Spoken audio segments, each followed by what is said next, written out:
Coucou tout le monde, bienvenue sur Viens chez moi, écoute et prête l'oreille. Je suis Vaya Priar et je suis très heureuse de vous retrouver cette semaine pour cette étude exceptionnelle. Avec un peu de retard, mais je suis heureuse d'être là. Chers frères et sœurs, j'espère que vous avez commencé à lire vos écritures et que vous ne vous êtes pas sentis dépassés par notre lecture de cette semaine, qui est l'un des chapitres les plus longs que nous avons à lire.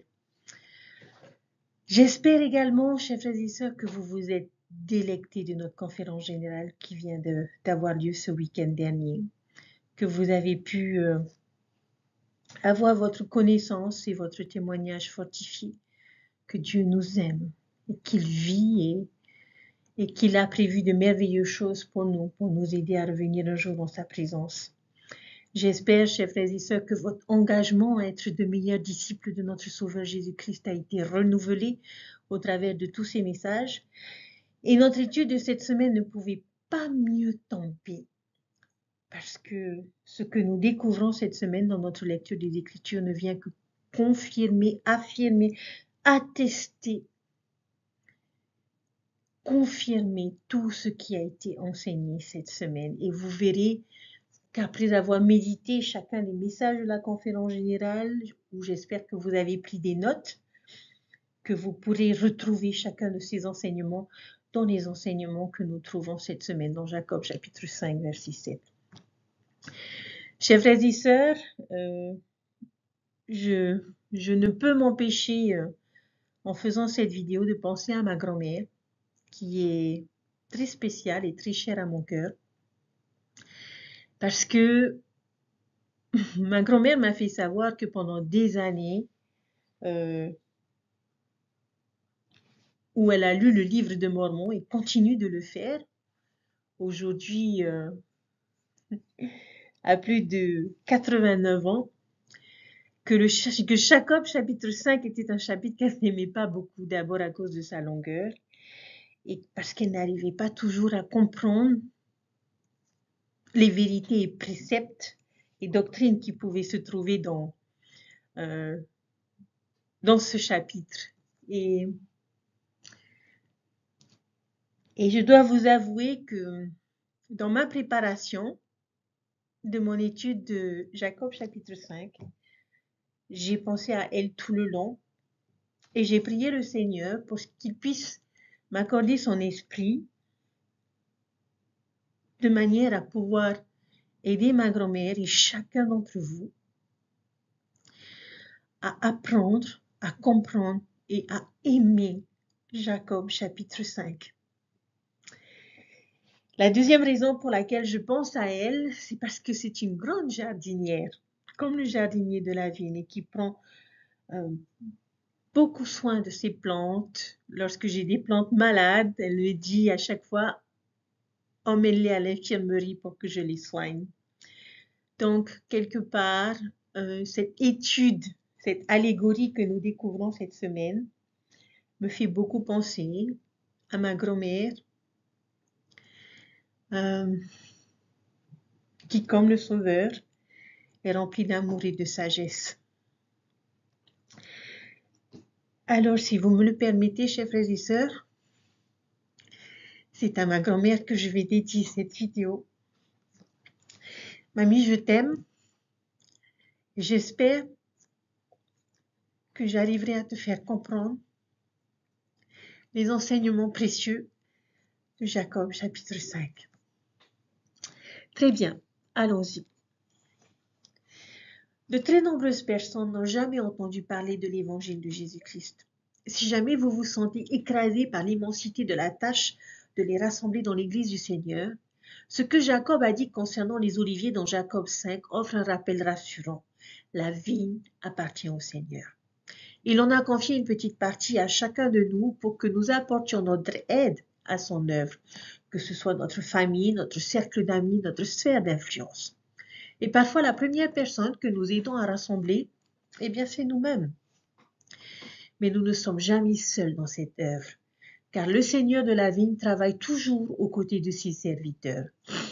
Dieu connaît et aime ses enfants et il préparera toujours un moyen pour que chacun d'eux entende son évangile, même ceux qui l'ont rejeté par le passé. Et alors, lorsque son œuvre sera accomplie, tous ceux qui auront été diligents à travailler avec lui auront de la joie avec lui à cause du fruit. Jacob chapitre 5 est ce chapitre très célèbre du livre de Mormon sur la culture des arbres fruitiers. Et en réalité, ce chapitre n'a pas été écrit par Jacob lui-même. Il cite un prophète de l'Ancien Testament nommé Zénos, dont les écrits ne nous sont pas accessibles dans la Bible. Mais Jacob a eu accès à ces écrits et heureusement, il nous les transmet ici. Et le but du Seigneur dans ce chapitre n'est pas de faire de nous de meilleurs jardiniers. Non, il a un objectif bien plus élevé que cela. Le chapitre de Jacob, chapitre 5, la première chose que nous remarquons lorsque nous arrivons à ce chapitre, c'est sa longueur. C'est vraiment très long. Quand on lit un chapitre, on aime bien voir le nombre de pages qu'il y a et c'est vraiment très long. Si nous sommes le genre de personnes qui aiment lire un chapitre par soir, Jacob 5 va probablement vous mettre au défi. Parce que c'est le chapitre le plus long du livre de Mormon. On l'appelle souvent l'allégorie des oliviers apprivoisés et sauvages, qui tourne autour de l'image d'un propriétaire d'une vigne qui essaie de faire pousser de bons fruits de ses oliviers. Alors, qu'est-ce qu'une allégorie? Le manuel nous dit que les allégories sont des histoires qui enseignent des vérités spirituelles à travers des symboles. Mais pour être plus précis, une allégorie est un genre de métaphore dans laquelle tout dans l'histoire représente une idée particulière ou un événement du monde réel. Les allégories regorgent de parallèles avec des événements réels et c'est le cas ici. Chaque partie de l'histoire représente un groupe de personnes ou un événement de l'histoire du monde. Et fondamentalement, Jacob 5 raconte l'histoire spirituelle de la maison d'Israël depuis ses premiers jours jusqu'au millénium. Vous avez l'olivier cultivé qui représente la maison d'Israël et l'olivier sauvage qui représente les gentils. Et au fur et à mesure que nous lisons, nous verrons de nombreux événements différents représentés. Le manuel Bien et Suis-moi nous en donne une bonne interprétation. Si vous savez ce que vous cherchez, vous serez en mesure de souligner des événements comme la dispersion d'Israël, l'établissement des Néphites et des Lamanites dans le Nouveau Monde, la grande apostasie, le rassemblement d'Israël dans les derniers jours et le millénaire. Et si vous le lisez de cette façon, vous apprendrez beaucoup et ce sera certainement une étude fructueuse pour vous. Petit mot en passant, petit jeu de mots en passant. Alors, personnellement, j'aimerais aborder Jacob chapitre 5 un peu différemment. Il y a tellement de choses qui ont été dites et écrites sur ce chapitre en tant qu'allégorie que j'ai l'impression de n'avoir vraiment pas grand-chose à ajouter à tout ce qui nous a déjà été enseigné. Il existe de nombreuses ressources à notre disposition pour cette approche et je nous encourage à les utiliser de manière à pouvoir approfondir notre étude. Dans le manuel Viens et suis-moi lui-même, nous trouverons un excellent graphique qui illustre la répartition du chapitre en différentes périodes de l'histoire spirituelle du monde et une partie de l'interprétation de l'allégorie. Mais ici, je préfère aborder et enseigner ce chapitre davantage comme une parabole. Alors, une parabole, c'est un peu différent d'une allégorie. Son objectif n'est pas tant de représenter des groupes ou des événements réels, mais plutôt des principes généraux et des vérités sur la vie. Lorsque je lis de cette façon, il me semble que ce chapitre me donne une signification beaucoup plus personnelle. Cela étant dit, que vous le lisiez comme une allégorie ou comme une parabole, l'une n'est pas meilleure que l'autre. Ce sont simplement des objectifs différents. Mais dans mon approche aujourd'hui, nous allons rechercher les principes que Jacob chapitre 5 et un peu de Jacob chapitre 6 également, parce qu'ils représentent le propre commentaire de Jacob sur la prophétie de Zénos. Nous allons voir ce qu'il nous enseigne sur Dieu et les différentes manières dont il agit dans notre vie. En fait, je ne peux pas penser à beaucoup d'autres endroits dans les Écritures où j'ai l'impression d'avoir une meilleure compréhension du caractère et du cœur de Dieu et de la façon dont il travaille avec nous, ses enfants, que le chapitre 5 de Jacob. Appelons donc le principe que nous retrouvons ici, les vérités de la vigne. Et je vais principalement me concentrer sur 7 vérités particulières. Mais la première étape pour comprendre une parabole est d'énumérer les différents éléments qu'elle contient et de réfléchir à leur interprétation. Que symbolise chacun de ces éléments? Voici donc quelques-uns des éléments que je vois et quelques interprétations possibles. La vigne qui représente le monde ou la mortalité. Le maître de la vigne qui peut être représenté par Dieu ou notre Sauveur Jésus-Christ. Le serviteur, c'est Jésus-Christ ou nos prophètes d'aujourd'hui. Les oliviers, c'est moi ou les personnes. Et ça, c'est important que vous compreniez que chaque travail effectué sur un olivier, c'est un travail effectué sur nous. Le travail à la vigne, comment Dieu travaille avec nous. Le bon fruit, c'est la justice et les bénédictions. Le mauvais fruit, la pourriture, c'est la méchanceté et les conséquences. Et le sol, ce sont les circonstances dans lesquelles nous sommes nés ou nous avons grandi. Maintenant que nous avons établi ce contexte, voyons quelle vérité nous pouvons apprendre sur la façon dont notre Père Céleste travaille avec nous en tant qu'arbre, en tant qu'olivier.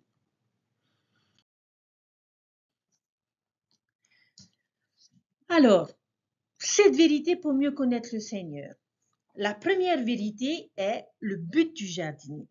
Qu'est-ce que le maître avec sa vie? Qu'est-ce qu'il espère avec chacun d'entre nous? Est-ce pour nous amener à faire ce qu'il dit parce que c'est lui qui commande? Est-ce pour nous infliger de la souffrance et de la douleur pour que nous sachions à quoi cela ressemble? Est-ce pour jouer avec nous pour son propre amusement? Bien sûr que non. Dans ce chapitre, il y a beaucoup de répétitions. Et généralement, si une idée est répétée et revient, c'est parce que l'auteur essaye d'en communiquer l'importance. Alors, s'il vous plaît, prenez vos crayons de couleur ou vos stabilos et on va essayer de voir toutes ces choses répétées. Il y a une phrase ou une idée qui est répétée dans chacun de ces versets et qui répond à la question qui se trouve au-dessus. Quel est le but du jardinier? Et lorsque nous lisons le chapitre, nous voyons qu'il ne cesse de nous répéter qu'il veut amasser pour lui-même des fruits en prévision de la saison. Dans d'autres versets, on nous dit qu'il souhaite conserver le fruit pour lui, souligné d'une même couleur et avec cette couleur marquée but du jardinier. Qu'est-ce que cela signifie symboliquement?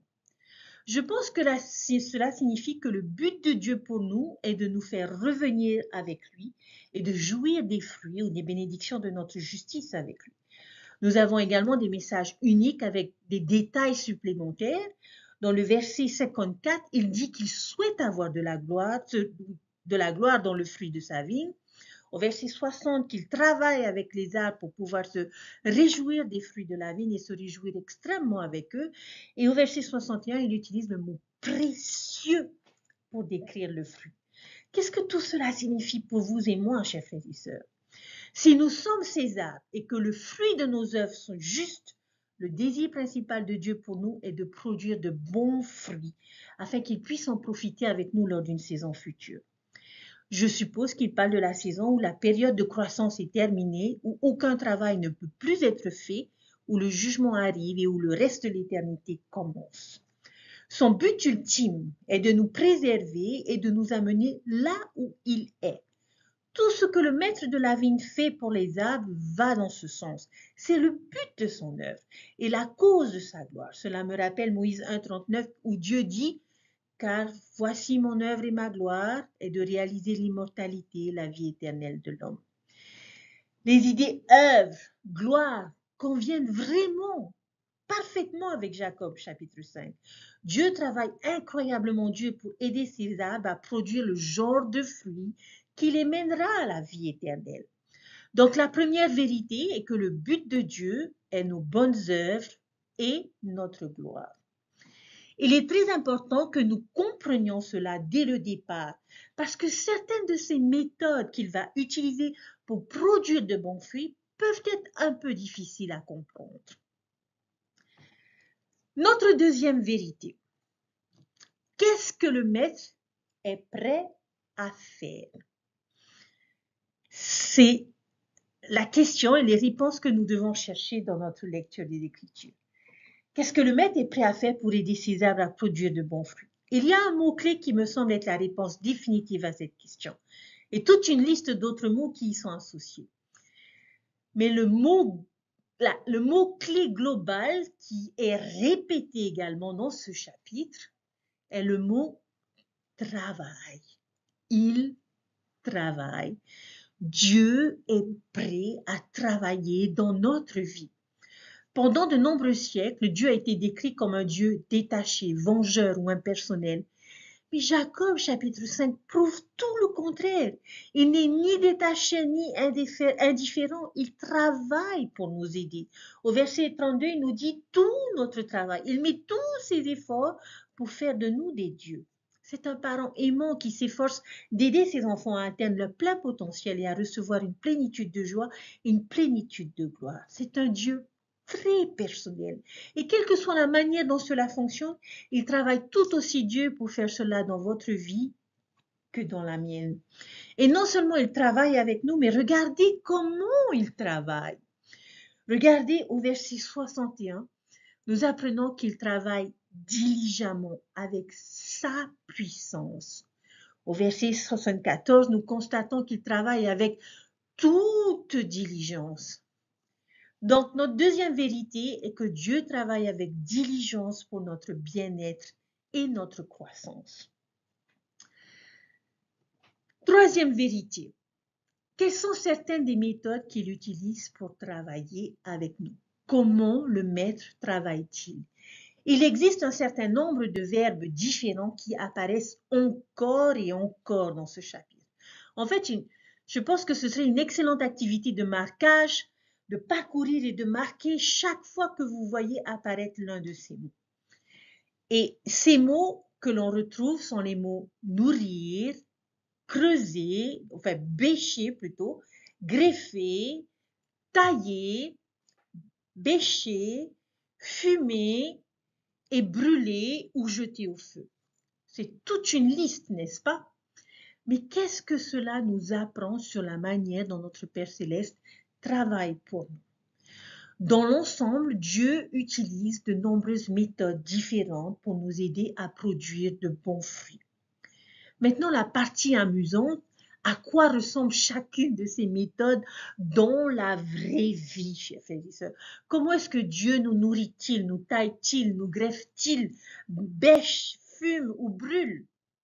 Pour chaque mot, je vous invite à garder à l'esprit deux choses. Comment est-ce que ces écritures s'appliquent à moi et comment puis-je les méditer? Comment est-ce que Dieu fait chacune de ces choses pour moi? Le premier verbe, nourrir. Comment est-ce que Dieu nous nourrit-il?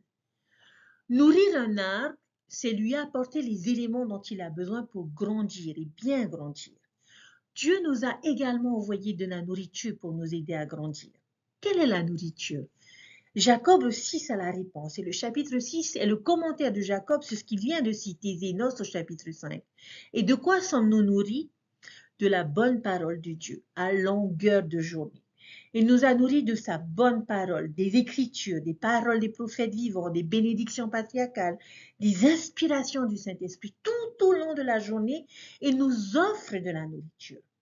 Un bon mot associé à la nourriture serait festoyer, se faire un festin pour se nourrir. Comme Néphile a dit, faites-vous un festin des paroles du Christ, car voici les paroles du Christ vous diront tout ce que vous devez faire. Alors, laissons le Seigneur nous nourrir. Lors de notre conférence générale, Elder Raspen nous a enseigné concernant la parole, les mots, et il a défini 3 types de paroles auxquelles nous devions nous accrocher. C'est la parole de Dieu, la parole des prophètes et nos paroles, de manière à ce que le pouvoir des cieux puisse se déverser dans notre vie. Nous ne pouvons pas dire que nous manquons de nourriture. Demandons-nous juste si nous la cherchons au bon endroit et que nous nous en faisons un festin. La deuxième chose que nous découvrons dans cette liste, c'est creuser. Comment est-ce que Dieu, en quelque sorte, nous creuse-t-il? Dans mon esprit, creuser autour des arbres est tout ce que Dieu nous fournit et le fait de manière à permettre à la nourriture d'aller jusqu'à nos racines. Il y a de nombreux outils ou instruments entre ses mains qu'il envoie pour briser la terre de nos cœurs et permettre à la bonté de la nourriture de Dieu d'atteindre nos racines. Alors, qui sont ces pelles dans notre vie? Je dirais les prophètes, les parents, les évêques, les dirigeants, les enseignants, les bons amis, les grands-parents, les présidents de mission, de très nombreuses personnes sont envoyées pour nous bénir et améliorer notre capacité à être nourris. Et peut-être que la prochaine fois que vous verrez une de ces personnes, vous pourrez la remercier d'être cette si grande et belle pelle de votre vie. Et vous voudrez peut-être expliquer rapidement ce que vous entendez par là, de peur qu'elle ne pense que ce soit une remarque désobligeante. Je suis particulièrement reconnaissant envers mon père et ma mère qui ont travaillé si dur pour découvrir mes racines, en m'enseignant les Écritures, en me guidant sur le chemin de l'Évangile et en me soutenant dans mes difficultés. Dieu vous a aussi envoyé des pelles, alors laissez le Seigneur creuser autour de vous. Notre troisième verbe dans cette liste est le verbe greffer. Avez-vous déjà été greffé? Alors, si vous n'êtes pas sûr du fonctionnement de la greffe, en fait, c'est vraiment quelque chose d'étonnant. Lorsque j'en ai entendu parler pour la première fois, cela m'a semblé inventé, mais c'était une réalité possible. L'on coupe une branche d'un arbre et on fait une coupe dans un arbre complètement différent et on insère la branche coupée dans l'encoche. On l'enveloppe d'engrais et de terre, puis on la laisse. Et finalement, miraculeusement, la branche s'attache au nouvel arbre et commence à être nourrie par le nouvel arbre. Commençons nos vies de la même manière. Si la branche coupée pouvait parler, que dirait-elle? Pourquoi tu me mets ici? Ce n'est pas mon arbre, ce n'est pas là que j'appartiens. Cela m'est étranger. Permettez-moi, mettez-moi là où je suis à l'aise. Notre vie nous a-t-elle déjà mis dans ce genre de situation? Ce peut être un déménagement vers un nouvel endroit, un nouveau travail, ou peut-être que vous serez appelé à un appel spécifique dans l'église qui ne fait pas partie de votre zone de confort ou de votre domaine d'expertise. Comment ça, la primaire? Mais pas moi, je n'aime pas les enfants. Ou on pourrait dire, vous ne pouvez pas me demander d'enseigner la doctrine de l'évangile, je n'ai pas assez de connaissances. Mais Bishop, tu veux que je serve dans l'organisation des jeunes gens? Mais je suis trop vieux pour enseigner ces jeunes.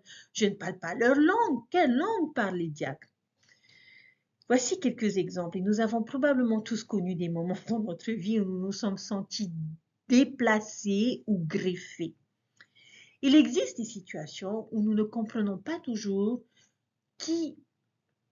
tout ce qui peut survenir à différents moments de notre vie. Et comme le dit le maître de la vie, au verset 18, si nous n'avions pas greffé ces branches, l'arbre qui en était péridé. Alors sommes-nous prêts à faire confiance à la sagesse du jardinier? J'espère que nous le ferons. Alors, chers frères et sœurs, soyons disposés à laisser le Seigneur nous greffer. Le quatrième verbe est le verbe tailler.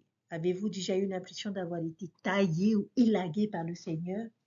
Dieu vous a-t-il déjà réduit ou permis que vous soyez réduit? La taille consiste à couper les branches vivantes en croissance. Il peut y avoir des moments où nous avons l'impression de prospérer et d'aller dans la bonne direction et puis, tout d'un coup, couper, branche coupée. Ce peut être un travail que nous aimons et les choses se passent bien pour nous quand tout à coup, du jour au lendemain, on est licencié. Ce peut être une relation qui, selon nous, évolue dans la bonne direction et puis coupée. L'autre personne y met fin. Ce peut être une vocation dans l'Église que nous aimons et dans laquelle nous nous sentons nous épanouir et puis couper. L'évêque nous libère. Peut-être que tout va bien dans notre vie et notre santé et tout à coup, il y a un accident ou un diagnostic. Et voilà, toute notre vie est complètement différente à partir de ce moment-là. Chers frères et sœurs, être taillé est douloureux et souvent difficile à accepter. Et je ne suis pas sûre que toute taille soit directement sous la direction du Seigneur. J'ai l'impression que parfois nous sommes simplement élagués par la vie, mais l'effet est le même. Mais rappelons-nous pourquoi nous taillons un arbre. Parce que cela aide à diriger sa croissance. C'est en fait bon pour l'arbre et permet à ce dernier d'avoir plus de force et de nourriture et que cette nourriture circule vers les branches restantes. L'élagage est une stratégie importante pour faire pousser des arbres sains. Alors laissons le Seigneur nous élaguer. Fumer. Avez-vous déjà eu l'impression d'avoir été abandonné par le Seigneur? Nous parlons ici d'engrais ou de fumier, mais il existe de nombreux autres mots pour le désigner. Mais avez-vous déjà eu l'impression que la vie vous a laissé tomber dans un bourbier, des moments où tout semblait s'effondrer, où tout va mal, quand le genre de choses arrive qui nous pousse à nous tourner vers le ciel et à nous demander pourquoi? Ce sont des expériences, chers frères et sœurs, désagréables, malodorantes, démoralisantes de notre vie. Si les arbres pouvaient parler, vous pourriez imaginer comment ils réagiraient au fumier. Ils pourraient dire, mais à quoi ça sert? Ici, je fais juste grandir mon petit cœur, je fais de mon mieux, tout va bien, et tu viens me jeter ces trucs puants partout autour de moi? Pourquoi ferais-tu cela? Ce sont ces moments où l'on se demande parfois, pourquoi moi? Mais au lieu de cela, demandons-nous pourquoi mettons-nous du fumier sur les plantes et les arbres? Parce qu'il regorge de minéraux et d'autres éléments qui aident l'arbre à pousser en meilleure santé. En fait, cela aide l'arbre à pousser et à grandir. Et c'est la même chose pour nous. Nous devons faire face à l'opposition dans les choses pour vraiment devenir les âmes que Dieu veut que nous devenions. Bien souvent, ces expériences désagréables, aussi désagréables soient-elles, produisent en nous la plus grande croissance. Le fumier n'est jamais le bienvenu sur le moment. Il est très difficile d'ignorer le désordre et l'odeur. Mais à long terme, lorsqu'on voit la croissance, lorsqu'on voit la force que nous en avons tirée, la gratitude arrive. Alors laissons le Seigneur nous enfumer. Le dernier verbe qui brûle. Avez-vous déjà eu l'impression que le Seigneur vous brûlait? Contrairement au fumier et à l'élagage, les branches que le Seigneur brûle sont des choses que nous n'aurions jamais dû laisser pousser dans notre vie. Parfois, nous cultivons des branches pourrissantes de rébellion, de dépendance, de paresse, de désinvolture dans nos alliances et de désobéissance. Le maître de la vigne arrive et nous rappelle que ces sarments ne suffiront jamais, qu'il faut les couper et les jeter au feu. Cela aussi peut être un processus douloureux. La repentance devrait produire en nous une tristesse selon Dieu qui nous aide à changer notre cœur. Mais rappelez-vous que le feu est un élément purificateur dans les Écritures. Le Saint-Esprit est appelé le baptême de feu. Ce n'est pas toujours une chose négative. Nous devons lui permettre de brûler notre orgueil, notre malhonnêteté, nos dépendances, notre cupidité, notre jalousie et notre égoïsme. Nous devrions fréquemment nous demander s'il reste encore sur notre arbre des branches mortes qui devraient être coupées et brûlées. Aussi étrange que cela puisse paraître, laissons Dieu nous brûler.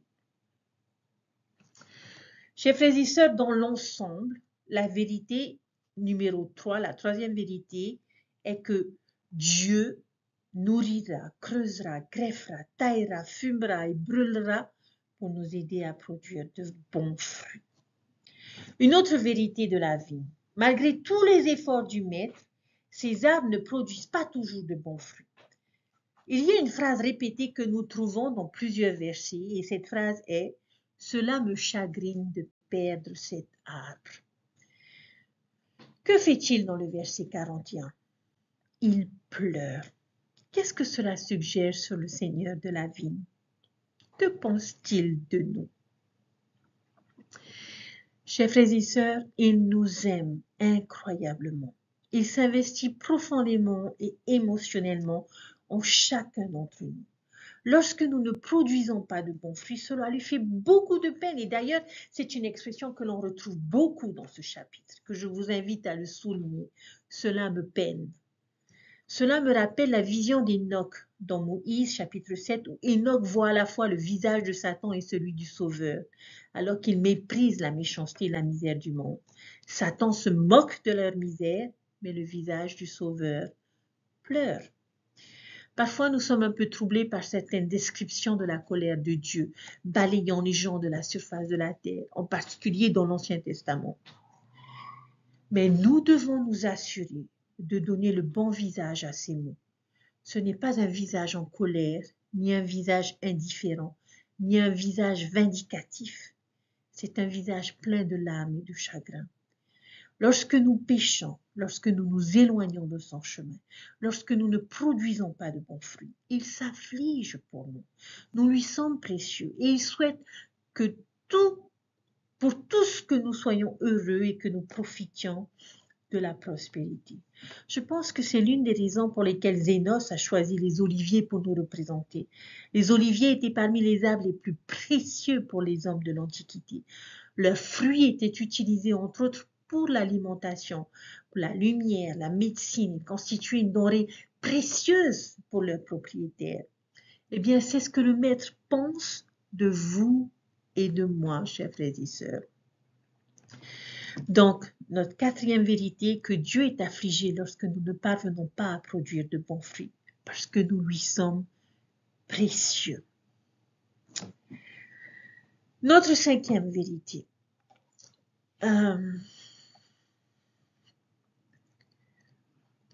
Dans le chapitre 5, lorsque nous continuons à lire ce chapitre, nous trouvons cette autre vérité. Il y a des phrases qui sont également répétées concernant le maître de la vigne, où l'on nous dit, où on entend le maître de la vigne dire « Qu'aurais-je pu faire de plus pour ma vigne ?» Tout le soin qui a été apporté.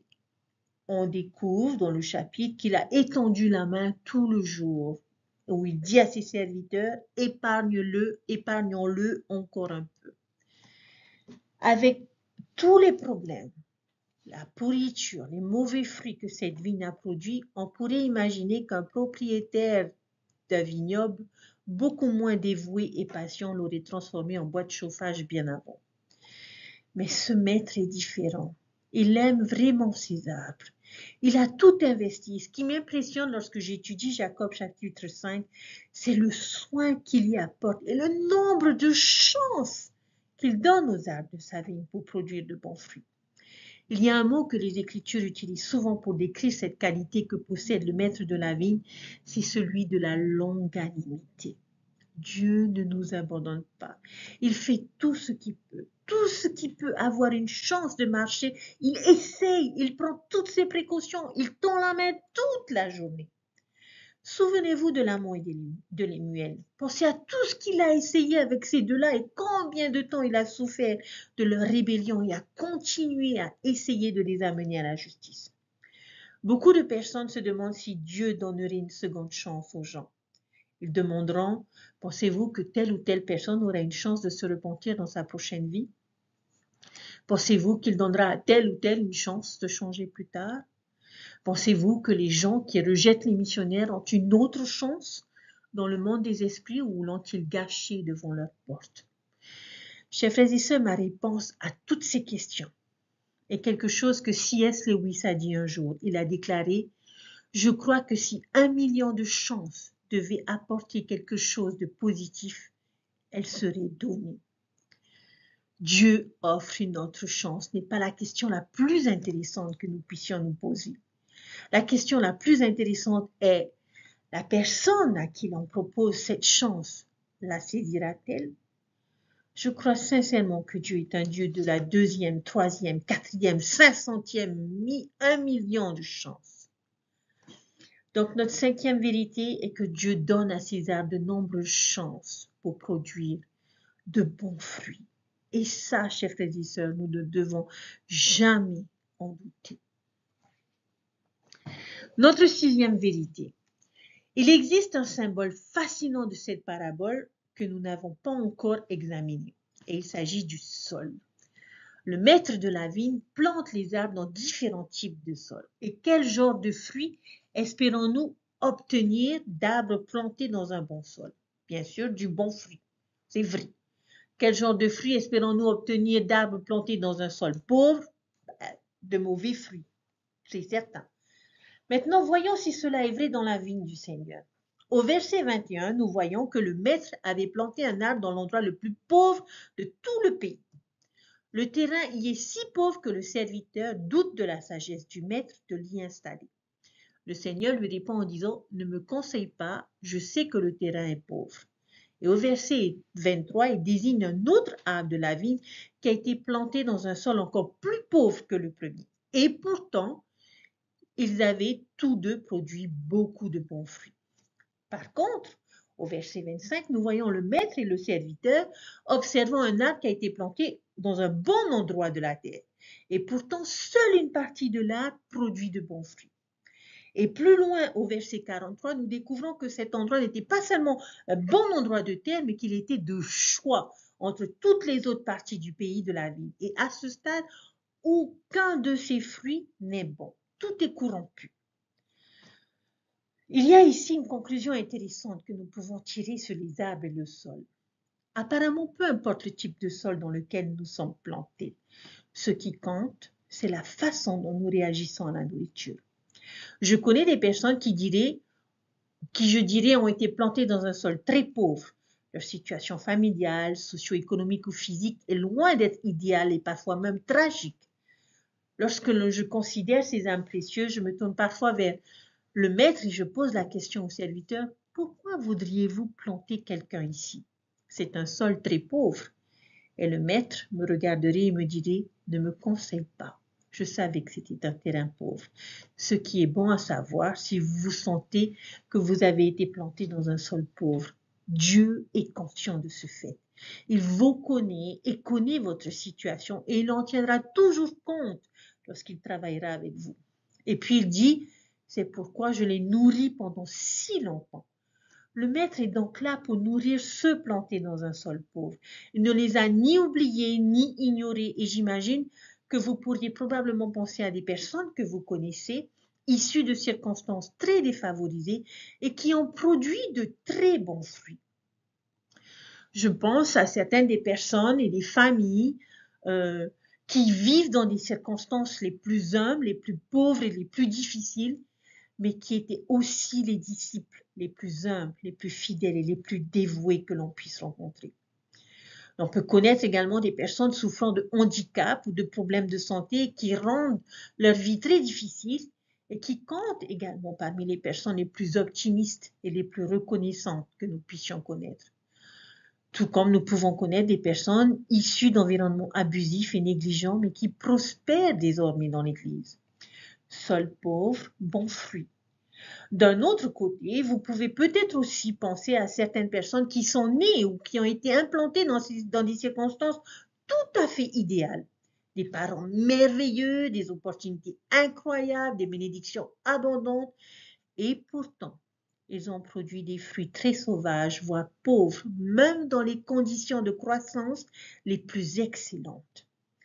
Et je suis sûre que nous pouvons penser à des personnes plantées dans une terre pauvre qui ont produit du mauvais fruit et à des personnes plantées dans une bonne terre qui ont produit de bons fruits. Alors, chers frères et sœurs, quel est le principe du sol? Et cette vérité, cette sixième vérité. Peu importe le type de sol dans lequel nous sommes plantés, ce qui compte, c'est la façon dont nous réagissons à la nourriture de Dieu. Alors, ma question à chacun d'entre nous est, comment réagissons-nous à sa nourriture? Notre dernière vérité, notre septième vérité pour mieux connaître le Seigneur, et je pense, et pour moi la plus importante et la meilleure.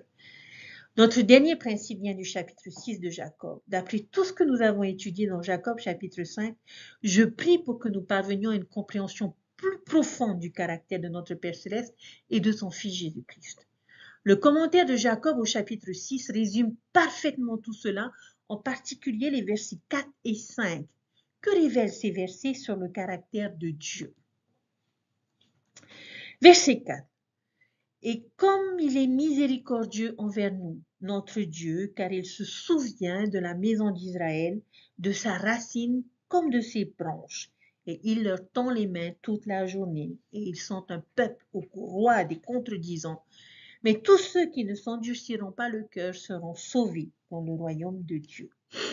C'est pourquoi, mes frères bien-aimés, je vous adjure solennellement de vous repentir et de venir d'un cœur pleinement résolu et de vous attacher à Dieu comme il s'attache à vous. Et tandis que le bras de la miséricorde est étendu vers vous à la lumière du jour, ne vous endurcissez pas le cœur. Qu'est-ce que cela nous enseigne sur le caractère de Dieu, chers frères et sœurs? Eh bien, tout simplement que nous avons un Dieu miséricordieux, un Dieu qui se souvient, un Dieu qui tend les mains tout au long de la journée, un Dieu qui travaille, un Dieu qui sauve, un Dieu qui défend, un Dieu qui tend le bras. Avez-vous l'impression de connaître un peu mieux notre Père Céleste maintenant?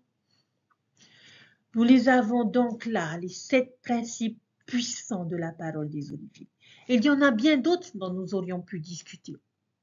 Et maintenant que nous avons un peu de pratique pour interpréter Jacob 5 comme une parabole, revenons en arrière et étudions-le à nouveau pour nous-mêmes et voyons combien de principes supplémentaires l'Esprit peut nous enseigner grâce à lui.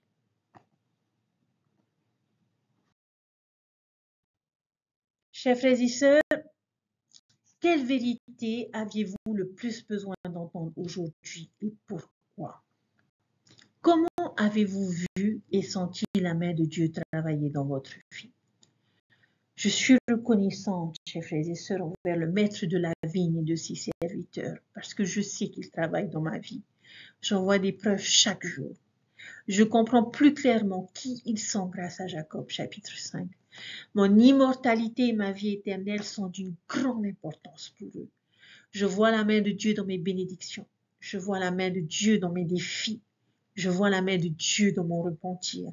Je vois la main de Dieu dans mon pardon. Je vois la main de Dieu dans mes forces et je vois la main de Dieu dans mes faiblesses.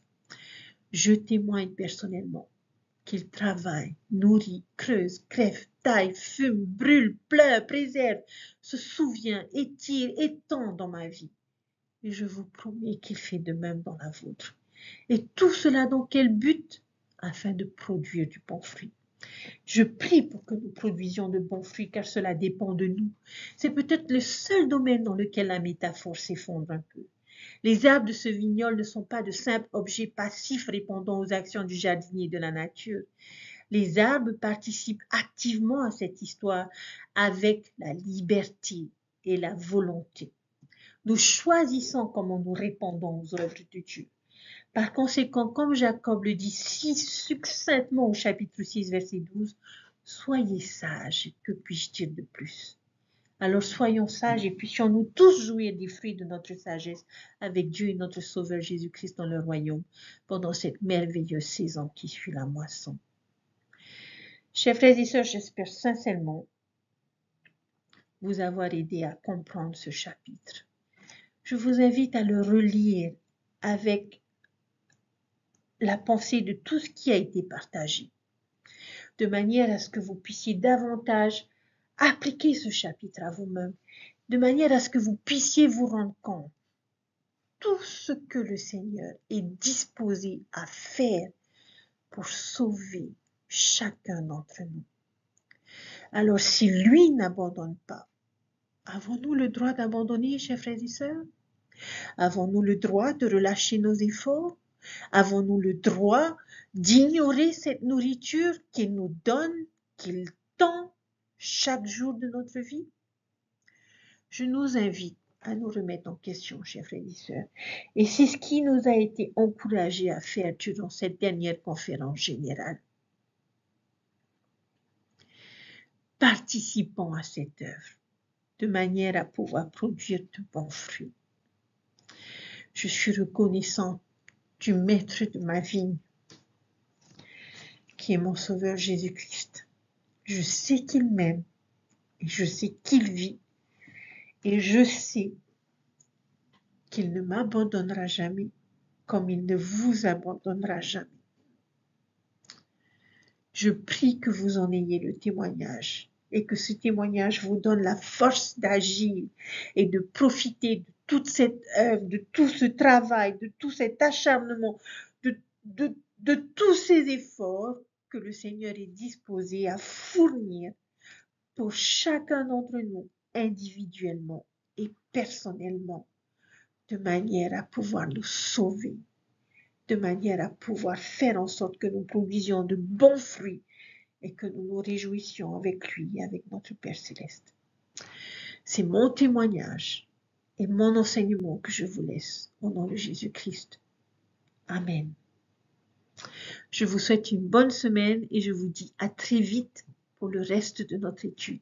Lisez, mettez des couleurs, chers frères et sœurs. Pour chaque expression répétée, coloriez-le de manière à ce que vous compreniez mieux notre Sauveur et notre Père céleste et de quelle manière ils agissent dans votre vie.